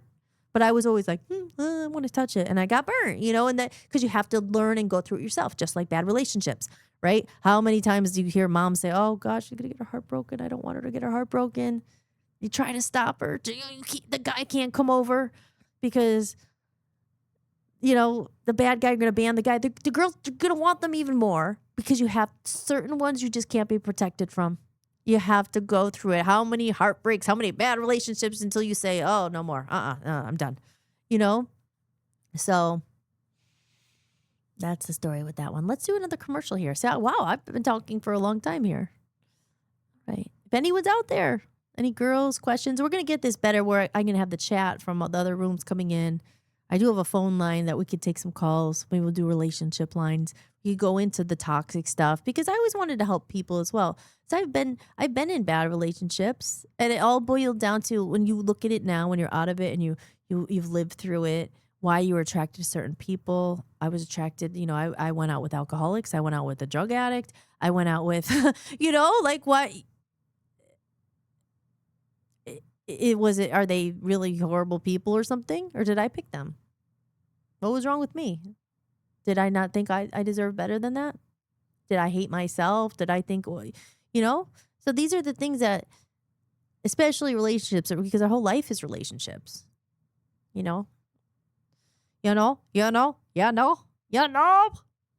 say you know a lot. Okay, let's go and look at Comedy of Errors, right? This is my other podcast. I said this is what the music's all about. Wait, where did it go? Here it is. Here, take a look at this. Take a look-see. I'm pulling back the curtain to let you in on a truly rare behind-the-scenes experience. Welcome to the Comedy of Errors podcast, your exclusive look at the music, the story, and the journey that goes into making it all happen. This podcast is for those who want to go deeper, explore the themes of life and music, and be part of something truly special. For just $10 a month, you'll get access to this one-of-a-kind community and help support the release and promotion of my new album. If you want in, head over to buymeacoffee.com and become a backstage member. This is the only place I'll be sharing this journey. See it all unfold in real time before it's released to the world. I can't wait to share this with you. It's been a long time in the making, and we poured everything into building this platform. But the past no longer matters. What matters is what we do from here. This was built by everyday people, sick of being suppressed, censored, and banned. It wasn't built by far-removed millionaires or trust fund kids. It was built by people willing to take a stand and create a space that actually matters. We're calling on those guided not by ego or personal gain, but by purpose and drive. People who don't ask, how can you help me? But ask, how can we help each other? Too many times, the world rewards those who take without giving back. We want something different. Our mission is to lift voices that have been silenced, to share the stories that rarely get heard, and to create a space where freedom, truth, and authenticity thrive. This isn't just a network, it's a community, a movement built by the people, for the people. The next chapter is about collaboration, courage, and amplifying what truly matters. That's where the future begins, and we want you in it.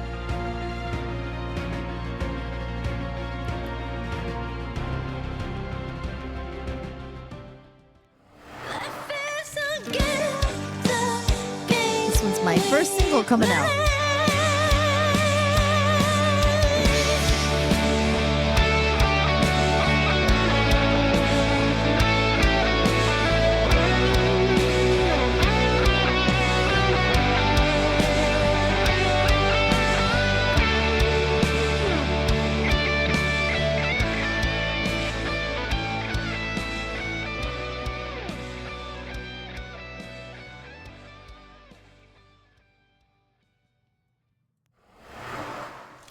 And I'm back. You're listening to Hollis-tics with Hollis-tics. Oh, Joe, thank you so much. I just saw the coins drop. I was just reading your comment on the break. Aw, thank you so much. Thank you. You seriously don't have to, but I appreciate that so much. Thank you. And Joe is Mega Dirt Biker, and he says, I don't care about money either. I'm extremely conservative with mine. I managed to save, but I'm happy and content with what I have and not looking for a pot of gold. And I am doing just fine. My secret happiness is contentment. Just like Dan, I like the F-bombs. I only dropped one so far. But and what did oh, okay, yeah. So thank you so much. Look at that. Now we're at 22. We're at 22%. Thank you, Joe. Thank you so much. Thank you. Like I said, guys, if there's anyone else listening, you drop a coin in there. That coin cup, I'm gonna simulate, what's it called? Not simulate it, or replicate it another way in StreamYard. I'll probably spend all night doing that. It may look a little different tomorrow, this setup, but I got to figure out how to get it out to everyone. But 22%, look at that. That's awesome. When we get to $100 in the tip jar, like I said, that I will do the drawing from the tip jar, and someone will win a hand-painted lyric sheet.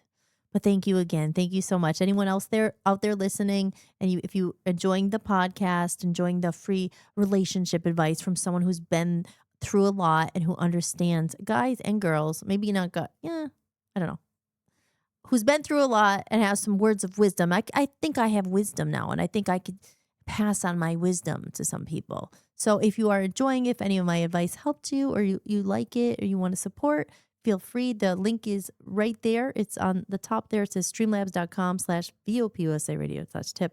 I don't know if you could copy and paste that. Otherwise, you could scan it with your phone on the screen, which I think is stupid because a lot of people watch on their phone and then they can't scan it. So I don't really understand the point of that. We need a better system here. Like we said, if Dan's dad's watching, it's not easy. We got to make it easy for people, right? Because people are like, and it makes it hard. It makes it difficult. There's no link. There's no capability to just have you be able to click something and go there and make it easier. But we're really trying like hell to try to make it easier to do this. So we'll get there. We'll get there. But for those who are a little more tech savvy and maybe are watching it on a computer, if you have your phone, you just put your camera up there, a link pops up, and you could click on it. Or you could go to www.hollismahady.com, and there's a link there for Buy Me a Coffee. It's actually in the corner there if you want to buy me a coffee. Like I said, any money I raise it goes to support the podcast. It goes to support my music. I'm going to be using any money I make to put it out there and to figure this crap out. So I thank you again, Joe. Thank you so much.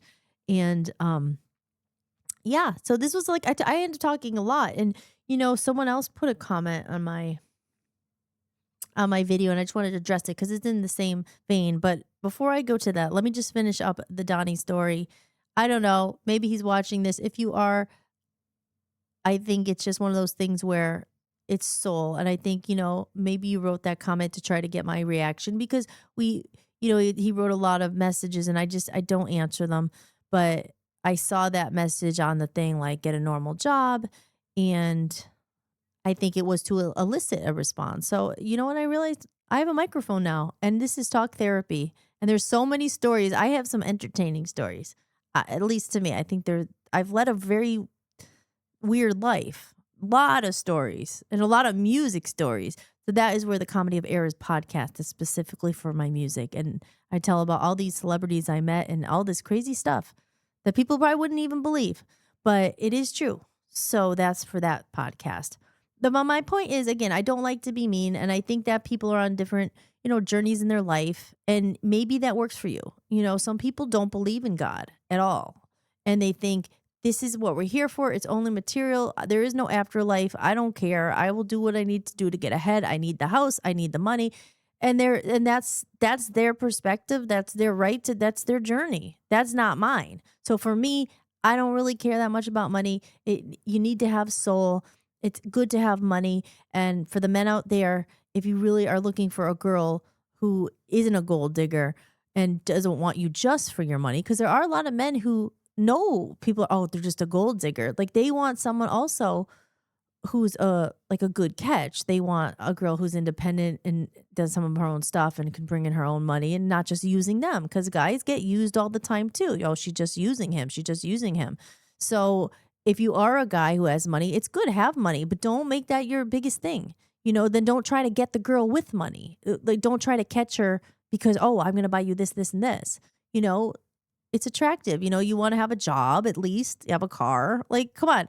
These things are attractive to a girl, but like, then to look deeper, are they just using you for your money? Because that happens all the time. It happens both ways, and then there are the girls, the successful women who end up having these leeches and users and losers who don't have a job, who are unemployed, who feed off the girl because they give them attention. And that again goes back to your self-worth.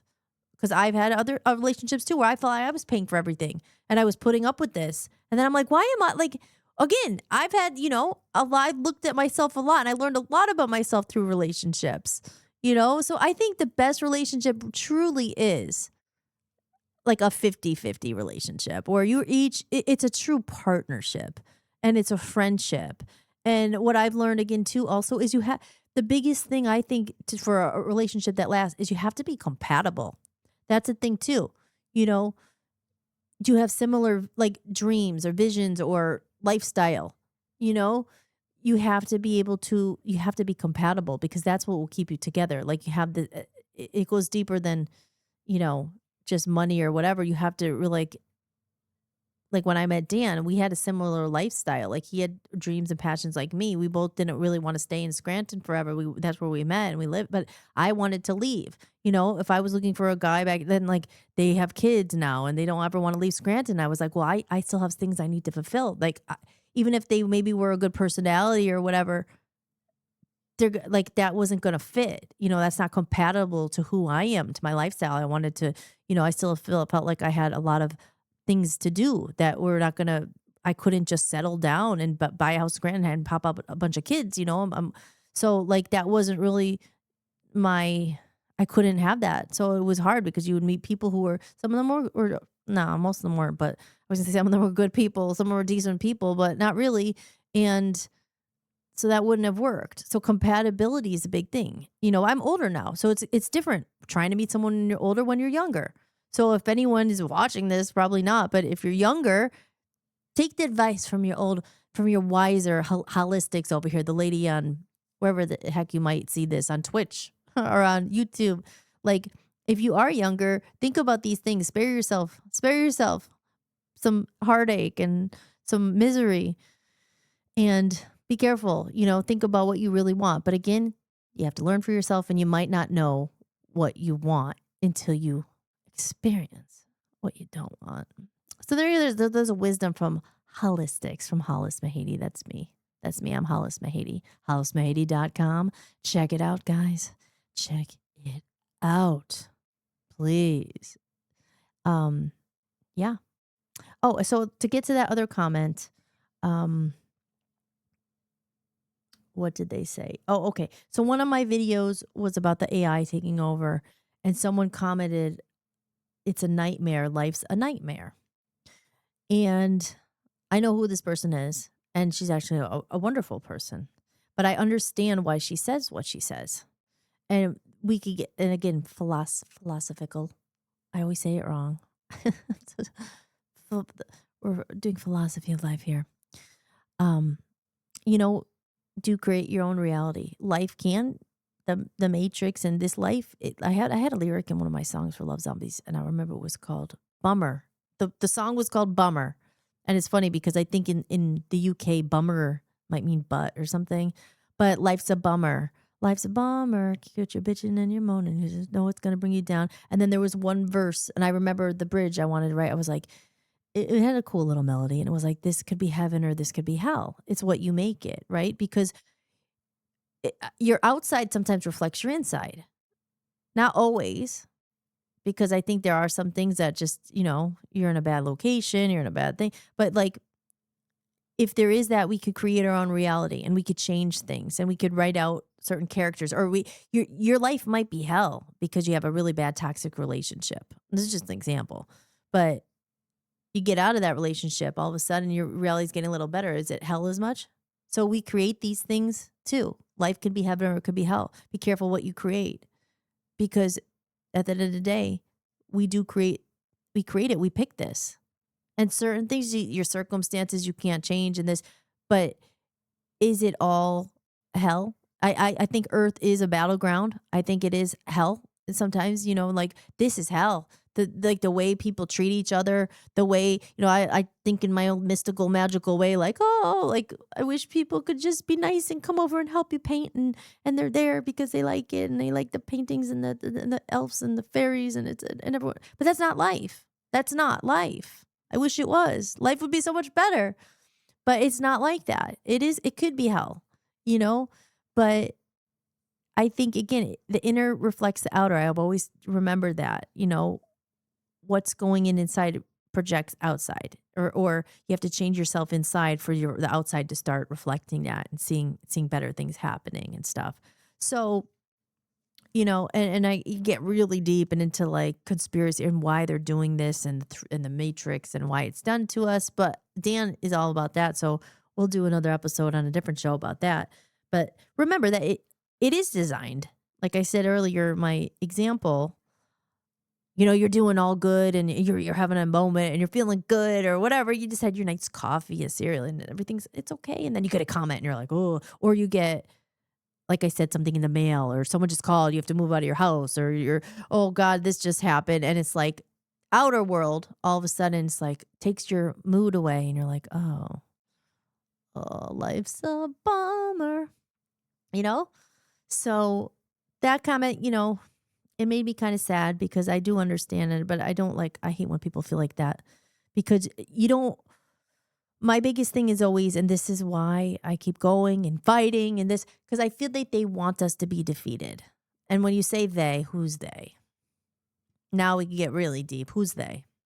Well, if you really want to know, go to my buymeacoffee.com. I have a PDF all about it. And they, some people not into it, whatever, but who's really controlling the world? How does this all work? What is it? Who's and why are they controlling us? And why do they want us to be unhappy and depressed and energy and all that stuff? Why do they want us down and broke and defeated and broken? Easier to control. So, and that's what my song Covers is about. It's about, you don't want to let them win.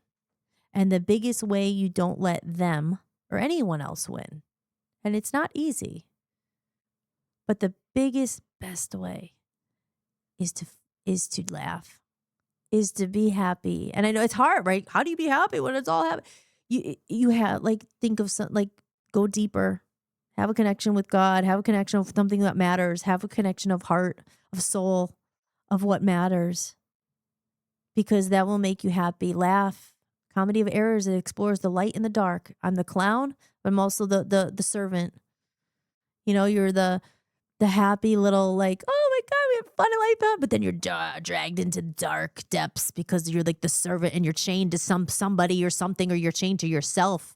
We're all just twins, right? It's like, oh, the devil and the angel and your consciousness and your psyche and your the dark and the light. There's so much darkness. And then if you think about past lives, if you believe in that, have we been here before? What did you do? Then there's karma and there's this. Oh, This is the stuff that really gets me excited. I don't know if anyone else does, but this is nice talk therapy. Oh, the dance of life. The dance of life. It's a tangled web we weave. The dance of life. Light, dark. It's don't, I was just reading this, like my whole album's about this, but shadow dance. They say we're very, a lot of people are dark and the darkness is something you can't escape, I don't like being dark. I don't like the way it makes me feel. I don't like the negative. I hate it.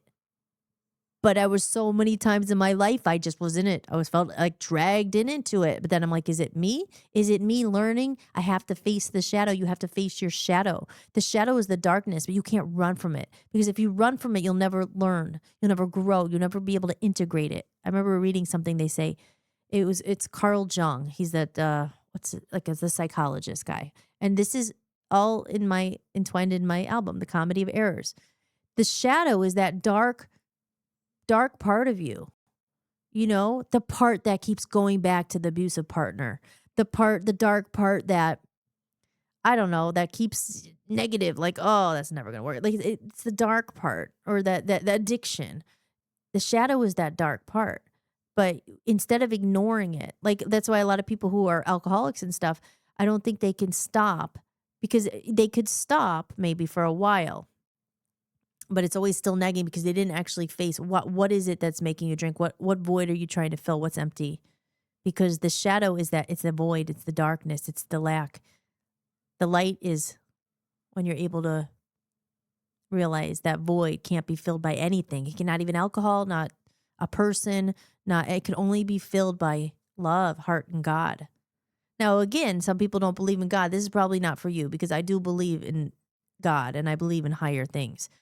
But, because I had a drinking problem for a while. I went to AA meetings in LA. Really, it was because I wanted to meet people who didn't drink, which brings me to my third thing. I always wanted to find a partner who didn't drink because I had tendencies. I had drinking tendencies, like a bad. I grew up in Scranton. It was always beer around. My dad drank and stuff. He wasn't an alcoholic, but it was always just a lifestyle. And I would escape through alcohol, but the problem never goes away. So you have to face yourself, which is very hard. And I'm still facing myself, I haven't drank in over 3 years now. It was so hard. It was like I was very, I don't know, maybe I was an alcoholic, but not like, beer, the point to black out. There's things I'm not proud of that I did, and I'm glad I don't anymore. But it's because I was trying to fill a void. It's a void. It's a sadness. It's a void. It's a void that is filled by love and by God. And we come down to this earth and it's not godly. And this earth is not godly. Like you do not get rewarded for doing the right thing on this earth, I feel. You're a good person. The nice guys finish last. You do the right thing. You get screwed over. The people who are trying to fight corruption and expose the bad things happening, they get screwed over. They get shut down. It's not rewarded here. It's all a backwards world. So this world it's all just freaking mirrors and weird. It's like everything's backwards. Even in Love Zombies, that was a backwards world. It was another song I wrote. Everything inverted. Everything here. That's why you say, is life heaven? Is it hell? Is it hell here? I feel like, I feel like this is a test. Earth is a very hard place to be. It's heavy, it's dense, it's thick, the energies. And then let's throw the people running the world is very dark. I mean, they're controlling us through frequencies. Oh man, I could go on and on and on. But we're just tapping the surface here at Hollis-tics. But,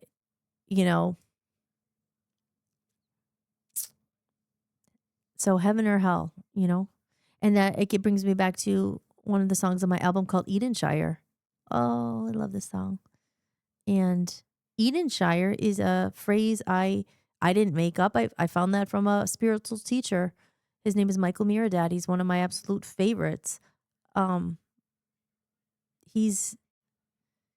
always talks about these things and questions. He does a live stream every Sunday from the Unity of Sedona. It's for Christ consciousness.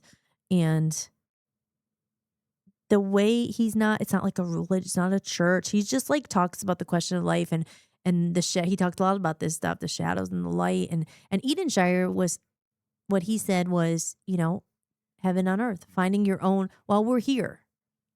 Does it have to be so miserable? There's the easy way and there's the hard way. Now, if you always, okay, what's the end goal? Oh, nobody gets out alive, right? Oh, what happened? Well, you guys aren't supposed to see this. This is my green screen. How the heck did that just happen? Hold on. Let's go to a commercial break real quick. And I will fix that because this is what's really behind me, guys. This is a green screen. Okay, hold on. Oh, it's back. That was really weird. What happened? Here, we'll take a little commercial anyway. And then we'll talk more about Edenshire. Here.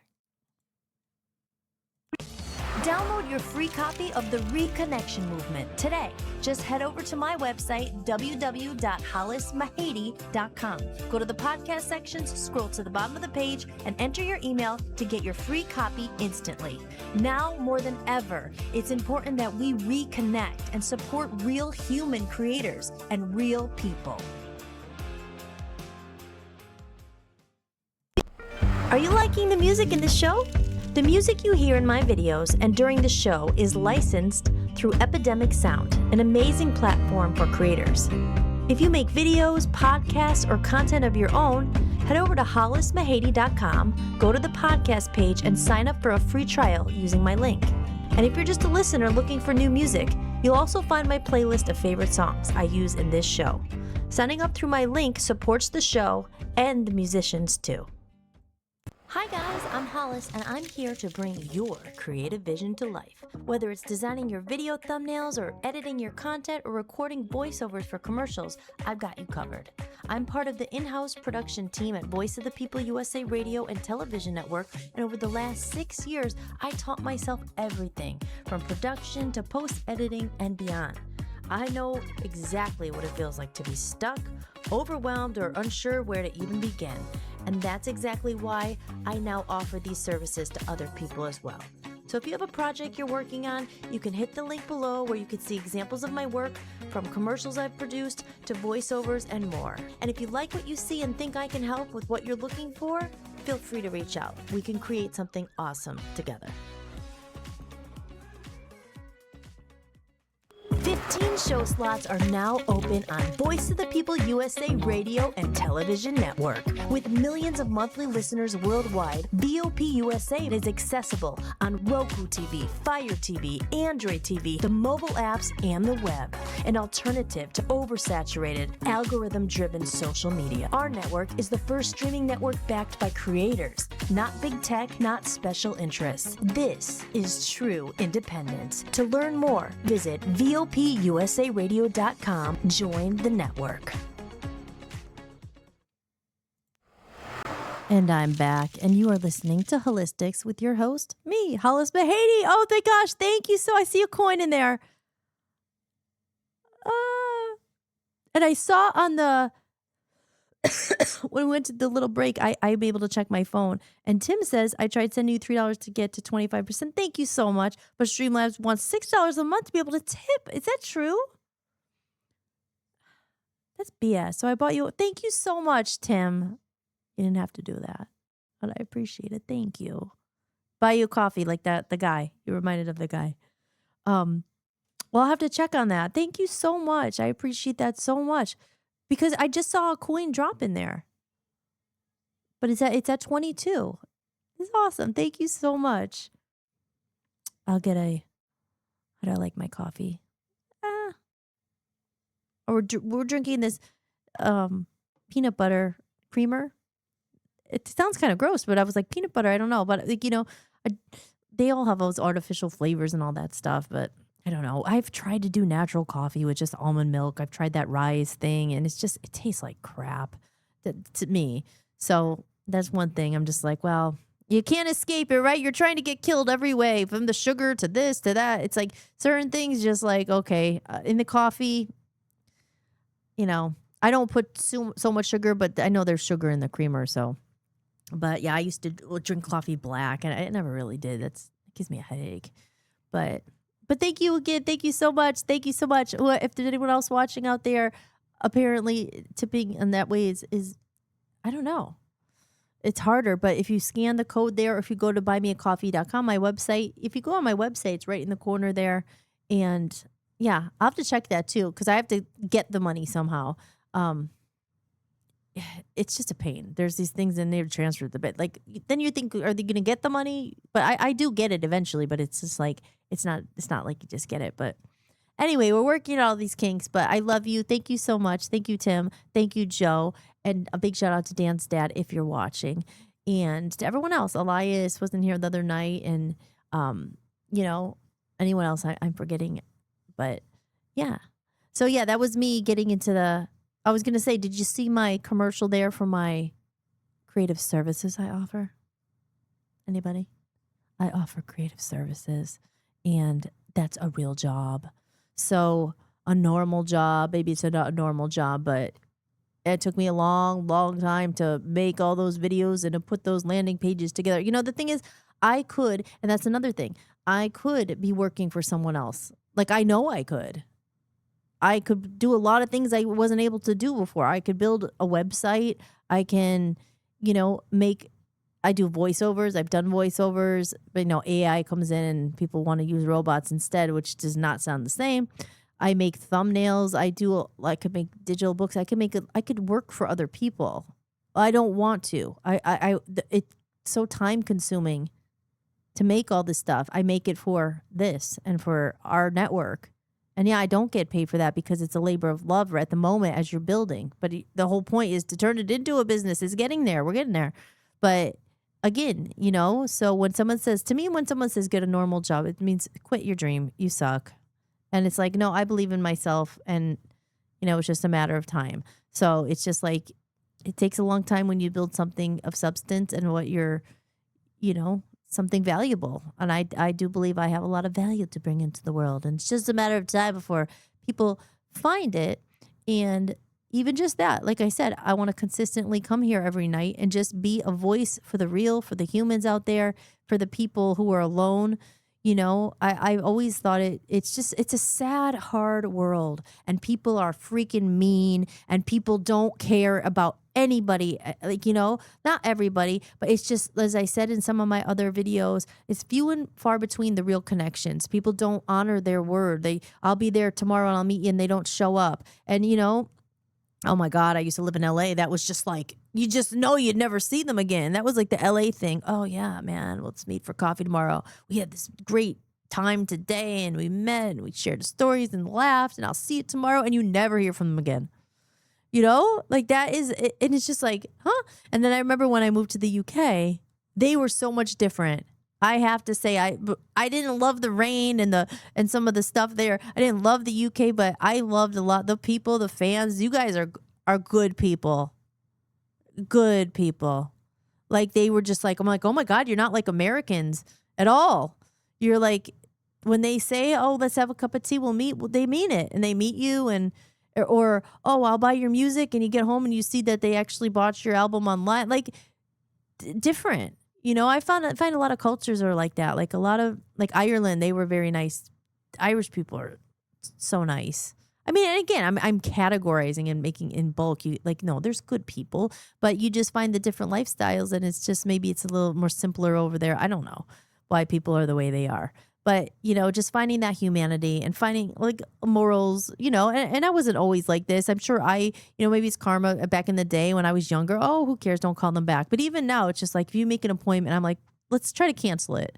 I feel bad, because I don't like when people do it to me, and the people just always do it. So it comes back. Treat others as you would want them to treat you, If you made an appointment and you can't make it, at least call and let them know. Because this day and age, it's like, oh, who cares? But there's someone else on the other side of that appointment, or that someone else who made their time to carve out time for you, or, So I don't know where I was getting off on that. But yeah, it's 8:44. So I've been here for almost 2 hours already. So I guess with that said, maybe I'll start to wrap it up. I look forward to this every night now. I think it's fun. And like I said, I've already said this, but I'll say it again.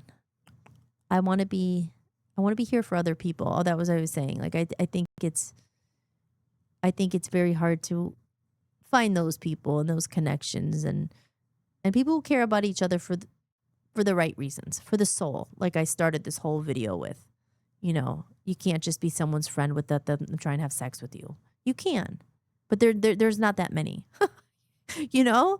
and also it's not always people's fault. People are busy, and they have families. And when you're older, it's harder to find connections because people already have, I already have my family. I already have my wife. I already have my kid. I don't need friends, so I think that's, again, you can't blame people. And also it's the same thing with a girl and a guy. It's just like you're married, and if your husband's out, has a great new friendship with someone else, you're like, oh, are you cheating on me? Or, it shouldn't have to be like that, but that's human nature, but so I think it is hard to have friends as you're older, and that's why I want to have a community here. I want us to be friends. And I said, I know Joe. I know, well, I know we never met, but I feel like we know Joe. We care about Joe. Like, I know Tim. I care about Tim, Aaron, Amy. Like, you guys are my friends. And maybe we don't live far away. And the people you never met sometimes are better friends than people you know. Oh, I'll get into that another time. My so-called friends. Yeah, right.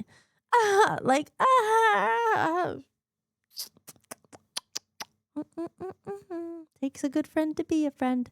That's what my mom used to say. It takes a friend to be a friend. So when you're on the other side of a friendship where they just take, or they don't care, or they don't show up, and no, friendship works two ways.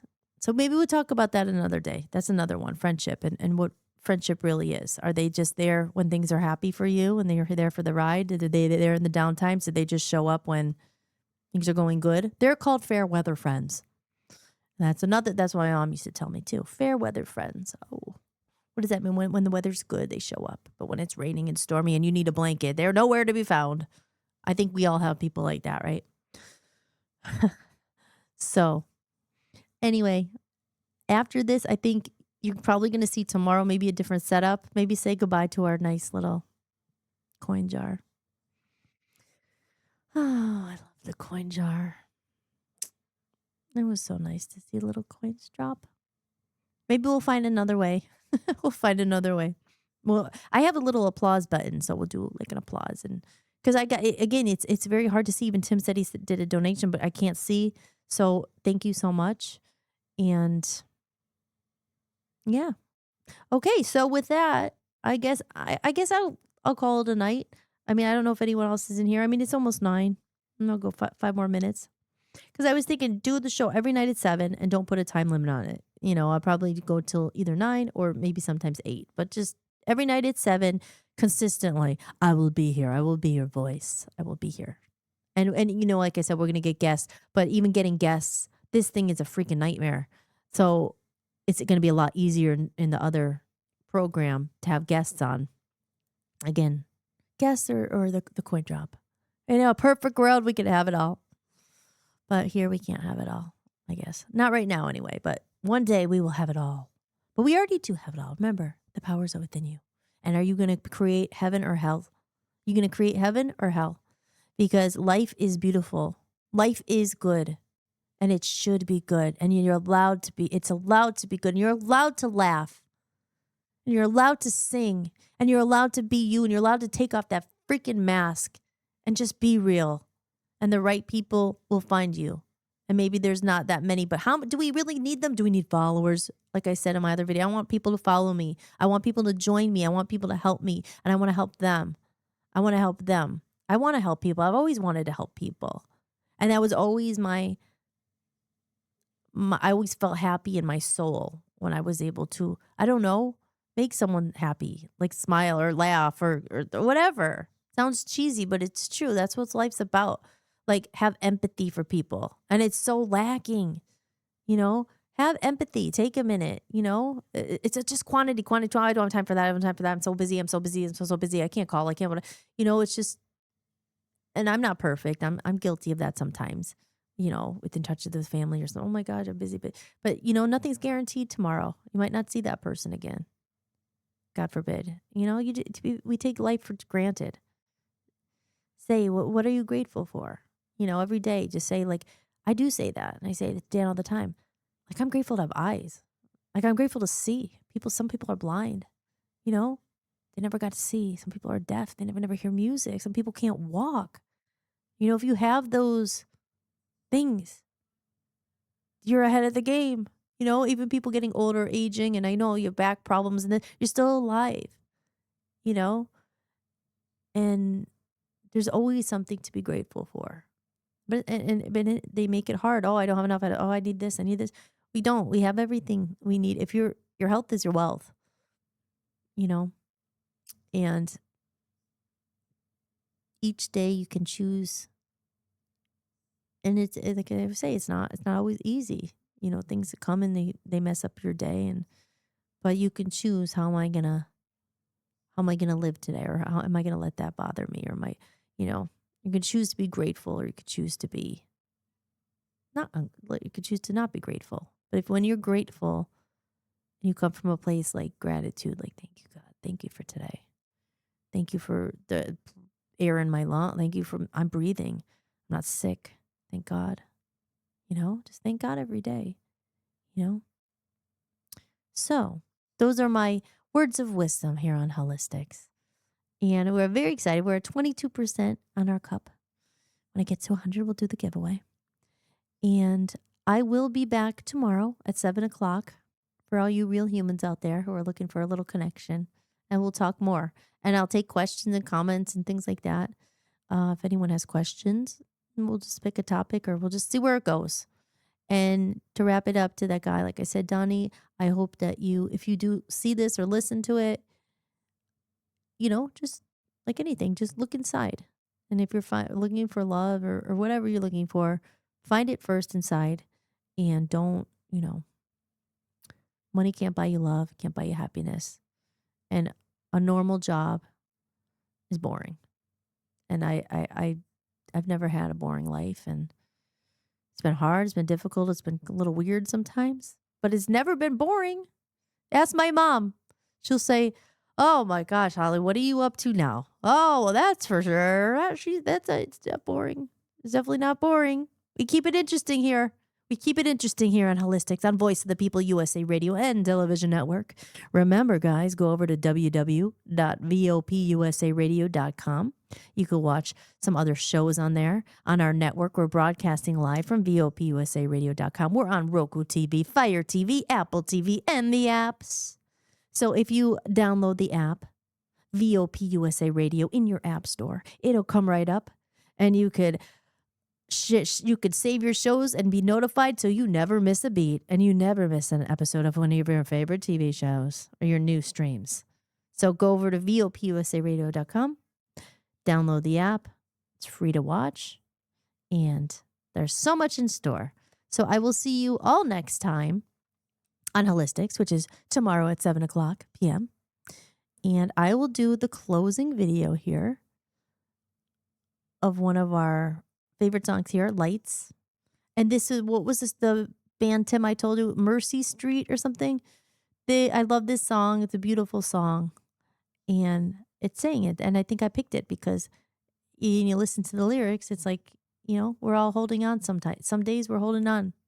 We're just holding on by a string, by the rope. You know, you're holding on. It's easy sometimes to give up. It's easy to let go. It's easy to not sing the song inside your heart, but be true to you and sing that song. And that's why I picked this closing song. I think it's very appropriate. So I love you all. Enjoy, and I will see you tomorrow on Hollis-tics. Here we go. Good night. Thanks for everything. Thank you for watching Hollis-tics, hosted by me, Hollis Mahady. If you enjoyed the show, be sure to share it with someone who might need it too. And if you'd like to support the podcast, you can visit buymeacoffee.com/Hollis Mahady. You can make a one-time donation or become a member for just a few dollars a month to get extra podcasts and exclusive behind-the-scenes content you won't find anywhere else. Or simply scan the code on the screen. Your support truly means the world to me and helps me continue creating independent content for you. If you like the music featured in this show, I license it through Epidemic Sound. You can head over to hollismahady.com, click on the podcast page, and use my link for a free trial. And don't forget to check out VOPUSARadio.com, where I host my music channel and am building a growing community of independent musicians. If you're interested in joining the network, just click Join Network and submit an application. Until next time, remember that you are loved and never alone. From human to human, big hugs. Thank you for being here, and I'll see you next time. Enjoy the outro video.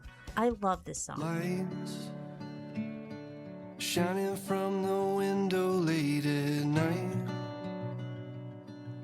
I'm just watching someone else's life go by, wishing it was mine. Dreams, everybody has them at the start. Somewhere along the way they fall apart, and it makes it kinda hard to look up at the lights. When the lights go out, everything is clearer. When the lights go out, I could finally see what it's all about. Standing in the mirror, when the lights go out, it's you looking back at me.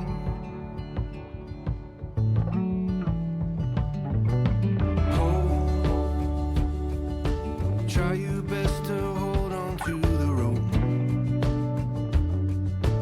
We all have a reason to let go, and it's easier to do, but it's better if we don't. When the lights go out, everything is clearer. When the lights go out, I can finally see what it's all about.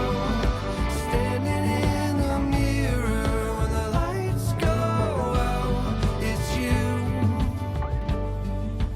looking back at me.